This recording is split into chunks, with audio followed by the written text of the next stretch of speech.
बहुत सी सिद्धियां हैं। जब कोई भगवत मार्ग में चलता है ना, ये जरूरी नहीं कि आप अष्टांग योग से चलें तभी आपको सिद्धियां मिलेंगी। आप भजन मार्ग में चल रहे, भक्ति मार्ग में चल रहे, यदि आपके अंदर इन सिद्धियों की प्राप्ति की चाह हो तो बहुत जल्दी सिद्धियां मिल जाएं। यदि कोई अपराध न बनने पावे, शास्त्र विपरीत आचरण न होने पावे, रजोगुण तमोगुण का नाश करते हुए जब सतोगुण बढ़ता है हृदय में, तो सिद्धियां अपने आप प्रकाशित होने लगती हैं। बहुत साधारण बात है सिद्धि प्राप्त करना, बहुत साधारण बात। लोगों को लगता है कि छोटे मोटे चमत्कार बहुत कठिन है, बोलो बड़ी महिमामयी बात है कि वो तुम्हारे मन की बात जाए। कोई खास बात नहीं, ये बहुत प्रारंभिक दशा में सब सिद्धियां आने लगती हैं। लेकिन जिसका लक्ष्य हो जाता है ब्रह्मबोध या भगवत प्रेम, उसके हृदय में सिद्धियां फटकने भी नहीं पाती। गुरु कृपा की कवच में सुरक्षित आगे बढ़ता चला जाता है। पर यदि तुम्हें लगता है कि संसार का सम्मान, संसार का लोक, संसार का भोग, तो प्रभु का भजन करके देखो, ये सब तुम्हारे चरणों में लुटेंगे। शास्त्रों में वर्णन आया है कि जो पूर्ण एकाग्रता से सात्विक आहार विहार करते हुए नाम जप करता है, उसके अंदर सिद्धियां प्रकाशित होने लगती हैं। महामहिमामयी अणिमा, महिमा, लघिमा, प्राप्ति और प्रकाम्य, ईशिता, वशिता, ख्याति, ये 8 सिद्धियां सदैव प्रभु के चरणों के समीप करबद्ध खड़ी रहती है। वो भक्त की सेवा में आने लगती है। अनूर्मी, ये सिद्धि जिसके हृदय में प्रकट होती है, उसे ना तो कभी भूख परास्त कर सकती है, ना प्यास परास्त कर सकती है, ना शोक, ना मोह, ना जरा, ना मृत्यु, इन पर वो विजय प्राप्त कर लेता है। जो प्रभु के चरणारविंद का आश्रय लेके भजन करता है पर कामना है, तो उसके अंदर ये अनूर्मी नाम की सिद्धि प्रकट होती है। देखो कैसी महिमामयी है। चाहे जितने दिन भोजन न मिले, वो कभी भूख से व्याकुल नहीं हो सकता। 70 दिन तक बालक ओम प्रकाश जी ने ना अन्न ग्रहण किया, ना कोई फल फूला, लेकिन आप प्रसन्न मुद्रा में भगवत स्मरण परायण रहे। और कितने से भक्तों के चरित्र आते हैं। भूख की व्याकुलता स्पर्श नहीं कर सकती उसके हृदय में, प्यास की व्याकुलता स्पर्श नहीं कर सकती, ना तो कोई शोक उसे छू सकता है, ना मोह छू सकता है, ना बुढ़ापा और ना मृत्यु, ये उसको दुख नहीं पहुंचा सकते हैं। देखो, वो मोक्ष नहीं चाहता है, प्रेम नहीं चाहता है, लेकिन भजन में लग गया, लोक हानि की चिंता का त्याग करके। देखो कैसी सिद्धियां, अष्ट वो सिद्धियां जो सदैव भगवान के समीप ही रहती है।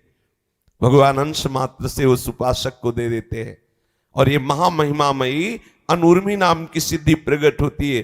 फिर दूसरी सिद्धि दूर श्रवणादि, वो लाखों कोस दूर की बात सुन लेगा। अगर सुनना चाहे, अमेरिका में इस समय वो अमुक है, वो क्या बात कर रहा है, यहां से सुनाई देगा। बैठे बैठे बैठा यहां है और एक एक बात उसकी सुनाई दे रही। ये सिद्धि कहीं से किसी की भी बात वो सुन सकता है कि आप क्या बात कर रहे हैं। जिधर वो ध्यान देगा उधर पूरी बात उसे सुनाई देगी। जैसे हम आपसे बात कर रहे हैं, ऐसे उसको सुनाई देगा। वो जहां की बात, लोक लोकांतर की, जहां की सुनना चाहेगा उसे दूर श्रवणादि, ये सिद्धि प्राप्त होने पर कहीं कुछ भी सुन सकता है, किसी की भी बात सुन सकता है।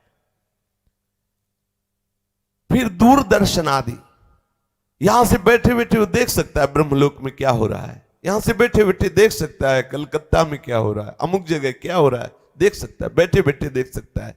देखो भजन का बल देखो, प्रभु का आश्रय लेकर नाम जप का प्रभाव देखो। बैठे बैठे उसकी दृष्टि इतनी सूक्ष्म हो गई, वो जहां चाहे वहां की बात देख सकता है। मनोजव सिद्धि, वो मनोजव सिद्धि को प्राप्त हुआ उपासक जिस शरीर में चाहे उसमें प्रवेश पा सकता। जिस शरीर में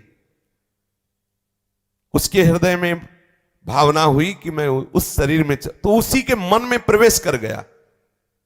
जिस शरीर में चाहे उस शरीर में, जैसे भगवान शंकराचार्य एक राजा के शरीर में प्रवेश होकर काफी दिन तक राज भोगों का अनुभव किया, उत्तर देने के लिए कि क्या होता है ये। किसी के भी मन में एक प्रसंग आता है योग वासिष्ठ में, श्री जनक जी के हृदय में एक योगिनी प्रवेश की, बहुत भजन परायण थी।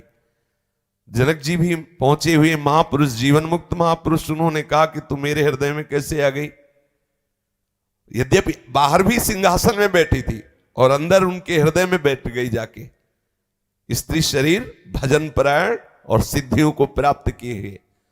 तो उसने कहा हम एकांत सेवी तपस्वी जन हैं, जहां एकांत होता है वो हमारा आसन होता है, तुम्हारा हृदय एकांत इसलिए मैं आके बैठ गई। ये देखो जनक जी के हृदय में जाके बैठ, ये मनोजो सिद्धि।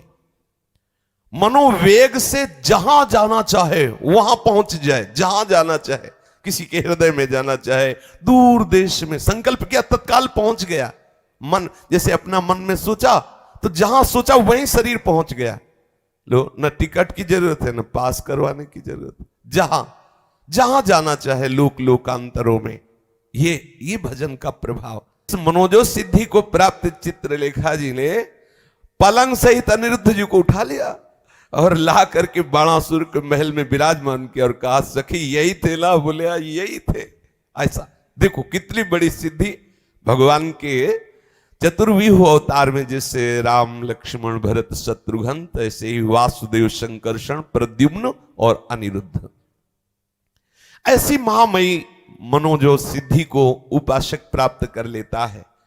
काम रूपी सिद्धि, वो जो रूप चाहे वो धारण कर सकता है, जो रूप चाहे, जैसा रूप चाहे वैसा वो रूप धारण कर सकता है। इस काम रूपी सिद्धि की प्राप्ति होने पर काय प्रवेश, वो भले शरीर छोड़ा हुआ कोई शरीर है उसमें प्रेम, अर्थात मुर्दे शरीर में प्रवेश कर जाना या जीवित शरीर में प्रवेश कर जाना, ये पर काय प्रवेश की सिद्धि प्राप्त हो जाती है।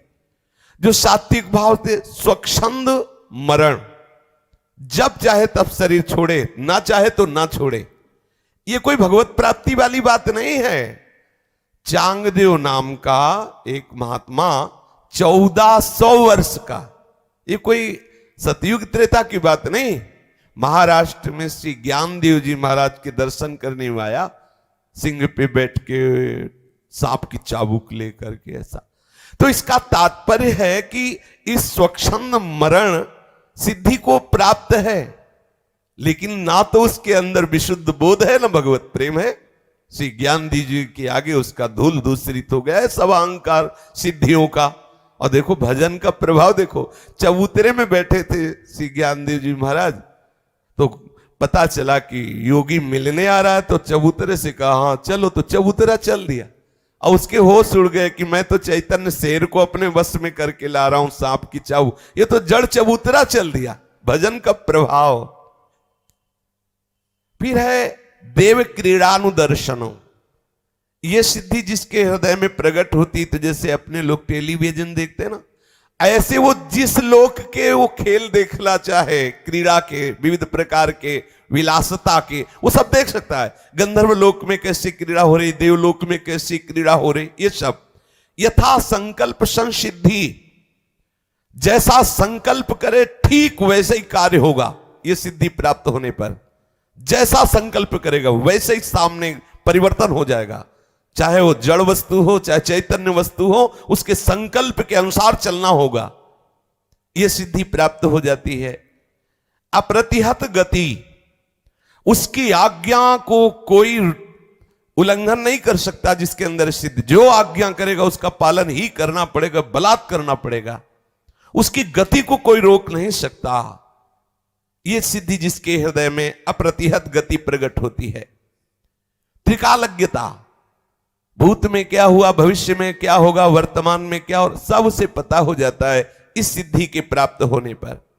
अद्वंदता, शीत उष्ण सुख दुख मृदु कठिन, ये मान अपमान सब ये वश में हो जाते हैं, कोई भी द्वंद्व से परा। लेकिन ये बोध संपन्न महापुरुष नहीं हुआ, ये भगवत प्रेमी नहीं हुआ। पराचित्ताद्यभिज्ञता, दूसरे के मन में क्या चल रहा है ये बात जान जाना, ये सिद्धि। पराचित्ता व्यभिज्ञता, दूसरे के मन की बात जान लेना। तुम मन में क्या सोच रहे हो, आज तुमने स्वप्न क्या देखा, आज तुम क्या सोच के चले हो, विविध प्रकार के मन की बातें जान लेना। प्रतिष्ठम्भ हो, अग्नि की ज्वाला से ऐसे निकल जाना, जैसे अपने लोग ऐसे टहलते हैं, ऐसे वो अग्नि की ज्वाला में टहलेगा, उसका रोम भी नहीं झुलसेगा। वो वायु के साथ उड़ सकता है, वो जल में ऐसे थल की तरह चल सकता है, भारी से भारी शस्त्र प्रहार होने पर उसकी त्वचा में खरोच भी नहीं होगा, भयंकर से भयंकर मारण विष पीने पर भी विष का कोई प्रभाव उसके ऊपर नहीं होगा, चाहे जितना सूर्य का ताप हो उसके शरीर में गर्मी नहीं पैदा कर सकता। ये सिद्धियां। अपराजय, कोई भी मंत्र से, तंत्र से, बल से उसको पराजित नहीं कर सकता। अपराजय, सब पर वो विजय प्राप्त करने की सामर्थ्य रखता है। इसलिए अगर आपको ऐसा कुछ चमत्कार भी प्राप्त करना है तो प्रभु को भजो, वो बड़े लीलामय हैं, बड़े सामर्थ्यशाली, बड़े कृपामय हैं। लोक हानि की चिंता ना करो, जिस मार्ग के आश्रित आप हुए हो इसमें सब सामर्थ्य विराजमान है। जो चाहोगे, जितना चाहोगे, तृप्त हो जाओगे, ऐसे तृप्त हो जाओगे कि कुछ चाहोगे ही नहीं। चल के तो देखो।